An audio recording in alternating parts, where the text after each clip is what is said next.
Ya, sebagai konsekuensi dari pengurangan poin yang didapatkan Malaysia, saudara-saudara, otomatis Singapura dan Palestina mendapatkan tambahan dan naik ya cukup signifikan, saudara-saudara. Sementara Thailand tetap berada di posisi pertama Asia Tenggara, saudara-saudara, di 96. Vietnam tetap di posisi kedua di 107, kemudian Malaysia 121 dan Indonesia 122.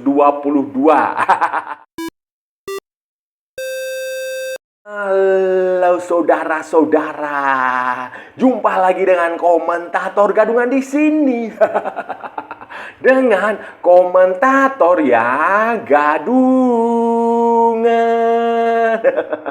Seperti biasa, saudara-saudara, seperti biasa kalau kita sudah bertemu, pasti akan ada yang kita bicarakan, akan ada yang kita perbincangkan, kita ulas, kita analisis, kita cakap tentang sepak bola di seputaran Asia Tenggara yang baik, yang benar. Tidak ada hoax, semuanya hanya berdasarkan fakta dan bukan klaim semata, saudara-saudara. Tidak lebay juga, baik yang sudah lama maupun yang terkini. Bebas. Yang penting, sopan.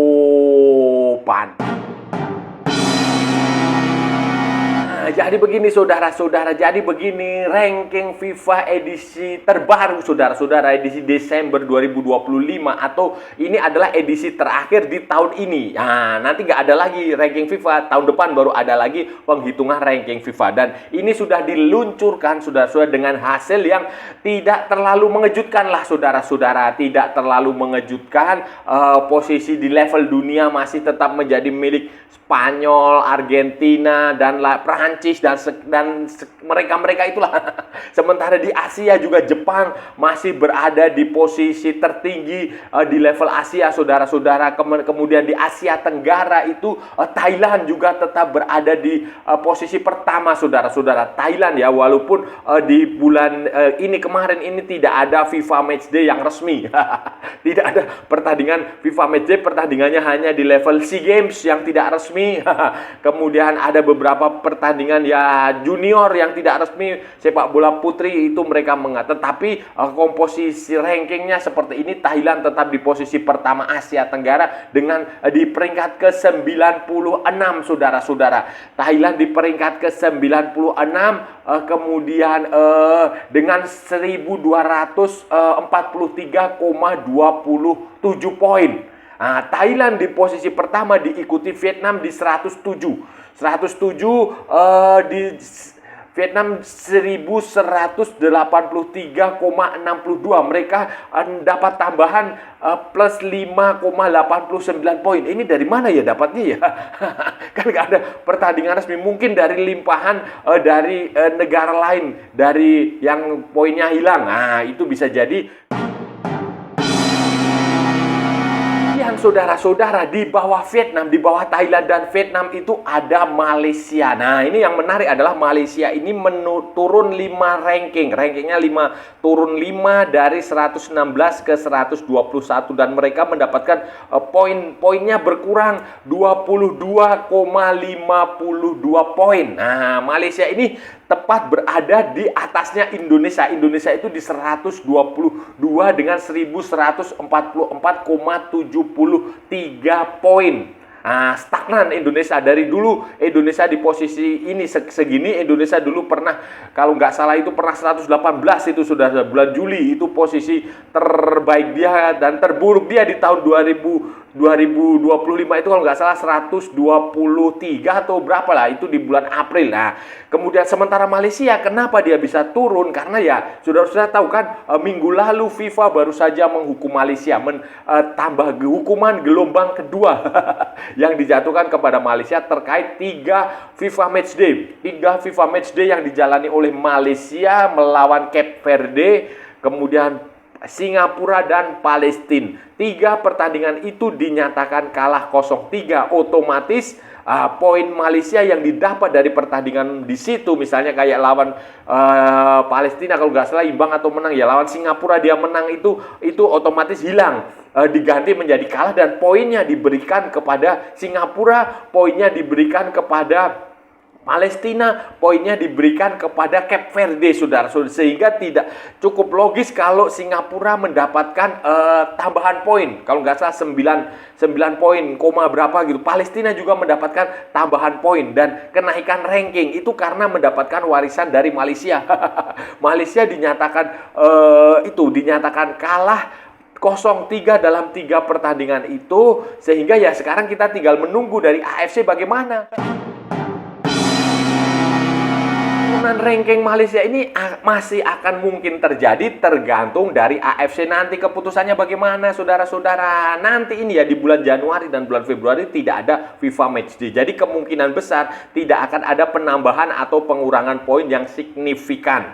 Kecuali AFC bertobat. Tobat nasuha, sadar diri, kemudian dia segera menjatuhkan hukuman kepada Malaysia. Dia melihat, oh ternyata CAS, Court Arbitrase Sportif, hukumannya sidangnya cepat selesai, sehingga dia memberikan hukuman pengurangan poin kepada Malaysia. Itu nanti konfigurasinya akan bisa berubah lagi, saudara-saudara. Kalau Malaysia dinyatakan kalah 0-3 dan nanti AFC akan melaporkannya kepada FIFA, otomatis dua pertandingan dinyatakan kalah itu ya banyak signifikan, saudara-saudara, signifikan. Itu nanti Malaysia bisa turun bisa sampai ke 130 mungkin, saudara-saudara. Itu bisa terjadi kalau AFC bertindak di bulan Januari atau Februari. Tapi kalau tidak ya konfigurasinya akan seperti ini, tidak akan banyak berubah. Posisi Malaysia tetap akan di situ, poinnya tetap akan di situ, posisi Indonesia juga akan tetap di situ, posisi Vietnam, Thailand, Filipina, Singapura, Myanmar, mana lagi, Kamboja, semuanya tidak akan banyak berubah, saudara-saudara, karena Januari, Februari tidak ada FIFA Matchday. Nah, dan kalaupun ada pertandingan internasional uji coba antar negara, tidak dalam kalender FIFA, tidak FIFA Matchday, sehingga ya poinnya juga tidak akan terlalu banyak. Dan sejauh ini juga belum ada kabar, belum ada berita bahwa negara ASEAN, negara Asia Tenggara akan menggelar pertandingan di bulan Januari atau Februari. Kecuali nanti Indonesia punya pelatih baru terus dia merencanakan pertandingan, ya kita nggak tahu. Karena pelatihnya saja belum ada, mau bicara pertandingan gimana sih? FIFA Matchday biasa, saudara-saudara, tahun depan ini juga agendanya padat. Ada Piala Dunia. Tetapi kan nggak ada yang ASEAN yang ikut Piala Dunia. Indonesia harusnya ikut Piala Dunia, tapi mimpinya dihancurkan oleh isi sendiri, saudara-saudara. Itu. Jadi tahun depan, tapi agendanya padat, saudara. Karena AFC, Konfederasi Sepak Bola Asia itu baru saja mengumumkan mereka akan menggelar kompetisi yang namanya AFC Nation League. AFC Nation League, saudara-saudara, itu mirip dengan apa yang diselenggarakan di Eropa, di UEFA Nation League. Kemudian ada lagi di Amerika Utara, Tengah, dan Karibia itu ada yang namanya CONCACAF Nation League. Itu semacam liga bangsa-bangsa. Jadi negara-negara ini bertanding di FIFA Matchday. FIFA Matchday berubah menjadi UEFA Nation League, berubah menjadi CONCACAF Nation League, sehingga ini pertandingan resmi dalam kalender AFC. Dalam kalender itu konfederasinya, saudara-saudara. Itu kemudian kalau di Eropa itu nanti, itu mereka bukan nanti, sudah terjadi, itu mereka dibagi menjadi liga. Jadi ada Liga A, Liga B, Liga C, Liga D, Liga E kalau nggak salah, saudara-saudara. Itu liga-liga itu dibagi berdasarkan dengan ranking mereka. Jadi Liga A ya negara-negara yang besar, yang kuat, kayak Prancis, Spanyol, itu dia di Liga A. Nanti ada promosi degradasi dari Liga A turun ke Liga B, dari Liga B naik ke Liga A, dari Liga B turun ke Liga C, dari Liga C turun ke Liga A. Itu format yang terjadi di UEFA. Kalau di Asia itu belum jelas formatnya seperti apa. AFC belum memberikan format, mereka hanya menyebut saja kemarin tanggal berapa ya, 21 Desember atau berapa itu, mereka hanya mengatakan bahwa mereka akan membuat UEFA. Tetapi kalaupun formatnya akan sama dengan UEFA, ya kemungkinan akan ada beberapa liga sama. Mungkin saja dugaan saya akan sama, mungkin Liga A, Liga B, Liga C, Liga D, tergantung pesertanya. Apakah peserta Liga A 8 tim atau 16 tim. Kalau peserta satu liga 16 tim ya bisa ada 3 liga. Tetapi kalau pesertanya 8 tim di setiap liga, ya mungkin bisa 4-5 liga, saudara-saudara. Dan dari kalaupun ada formatnya dengan 16 tim di setiap liga, maka Thailand kemungkinan akan ikut Liga A. Sementara Indonesia, Malaysia, Vietnam, Filipina, dan Singapura mungkin ya, atau Myanmar itu kemungkinan akan masuk ke Liga B. Selebihnya ya Liga C, kayak Timor Leste, mana lagi, Brunei itu kemungkinan besar akan masuk ke Liga C, saudara. Jadi kita tunggu saja ini format AFC Nation League ini akan seperti apa? Apakah akan menjadi liga seperti di Eropa, di UEFA Nation League, atau seperti apa? Kita belum jelas karena biasalah AFC itu kan selalu begitu. Mereka ngomong dulu, kemudian baru bertindak di belakangan yang nggak jelas. Ada UEFA AFC Nation League, saudara-saudara. Yang paling penting sebenarnya dari AFC ini adalah dia harus fair, harus sportif lah, harus memperbaiki diri. Percuma nanti kalau ada AFC Nation League, tetapi kelakuan pejabatnya AFC masih seperti sekarang. Ofisialnya AFC masih seperti sekarang, ya kacau lah, saudara-saudara. Kenapa yang seperti itu? Ya kan, mereka nggak adil lah, saudara-saudara. Nggak adil kepada Vietnam, nggak adil kepada Nepal. Kasus pemain naturalisasi Malaysia itu sampai sekarang masih nggak jelas mau dihukum atau enggak, itu nggak jelas. Padahal FIFA sudah jelas-jelas memberikan hukuman. FIFA tidak perlu menunggu sampai court arbitrase sportif, tetapi Malaysia AFC ini tampaknya masih menunggu court arbitrase sportif. Saya nggak tahu apakah mereka akan membantu Malaysia di sana untuk lolos atau tidak. Saya nggak tahu apakah mereka berpikir Malaysia akan bebas dari situ atau tidak. Saya nggak tahu, tetapi ini jelas-jelas sesuatu yang ketidakadilan. Dan kalau ini nanti diteruskan di AFC Nation League, wah itu kacau, saudara-saudara. Bisa terjadi perdebatan yang sangat sengit, bisa terjadi protes yang sangat sengit, bisa terjadi keluhan, komplain yang sangat panas dari para peserta maupun para penggemar. Untuk Indonesia sendiri bagaimana, saudara-saudara? Ya, untuk Indonesia ini nanti akan sangat tergantung, masa depan sepak bola Indonesia ini akan sangat tergantung kepada pelatih. Ini siapa pelatihnya? Apakah benar John Hartman, ataukah Giovanni Van Bronckhorst, ataukah Erick Thohir berubah pikiran mengembalikan Sintayong, ataukah pelatih lokal Bima Sakti misalnya, Kurniawan misalnya, atau Indra Safri misalnya. Kita nggak tahu karena semuanya masih misterius. PSSI sudah mengatakan clue-cluenya, tetapi kan itu masih sebatas rumor, masih sebatas wacana, masih sebatas debat di televisi, di media sosial, di YouTube. Belum ada pernyataan resmi, belum ada pengumuman resmi. Kalau sebatas rumor ya rumornya memang John Hartman, pelatih yang membawa Selandia Baru dan Kanada Putri, sepak bola putri Selandia Baru dan sepak bola putri Kanada berprestasi. Pelatih yang meloloskan Kanada senior putra ke Piala Dunia 2022 itu adalah Piala Dunia pertama setelah 36 tahun. Itu sudah. Tetapi apakah formula yang sama di Kanada bisa diterapkan di Indonesia? Kita nggak tahu karena kulturnya berbeda, pemainnya berbeda, tradisinya berbeda, gimmicknya juga berbeda. Di Indonesia itu lebih banyak gimmick, lebih banyak manuver, lebih banyak faktor politis, lebih banyak faktor pencitraan. Jadi ini menarik untuk kita tunggu masa depan sepak bola Indonesia ke depan akan seperti apa.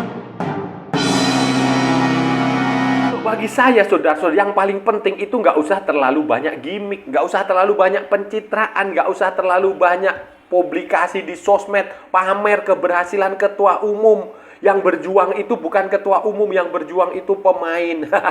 Pemain dan pelatih. Ya, ketua umum iya ikut berjuang, tetapi nggak usah ngambil porsi yang besar. Kalian itu pengurus itu ada di belakang layar sajalah. Nggak usah meminta dipuji, kecuali memang kalian punya motif politik 2020 berapa ya?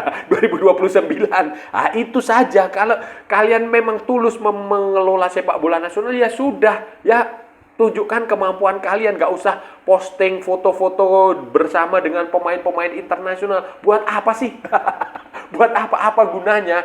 Kok haus pujian sekali sih, haus pujian, haus pengakuan. Nggak perlu kayak begitu, saudara-saudara. Lionel Messi hebat, dia nggak perlu posting kehebatan dia, tetapi orang lain mengakui kehebatan dia. Cristiano Ronaldo hebat, dia tidak perlu posting kehebatan dia, tetapi orang lain di luar sana mengakui kehebatan dia. Romelu Lukaku, Kylian Mbappe, kemudian siapa lagi, Emiliano Martinez, semua pemain hebat, tetapi mereka tidak mengaku-ngaku, tapi pengakuan itu dah. Jadi ini Indonesia, sepak bola Indonesia kalau mau maju nggak usah kebanyakan gimmick, nggak usah kebanyakan pencitraan, nggak usah kebanyakan manuver, nggak usah kebanyakan nongol di medsos, banjir pujian, nggak usah mengerahkan buzzer, nggak perlu itu, saudara-saudara. Ya fokus saja kerja, apapun yang terjadi fokus kerja, dan kerja, nanti hasilnya akan datang dengan sendirinya.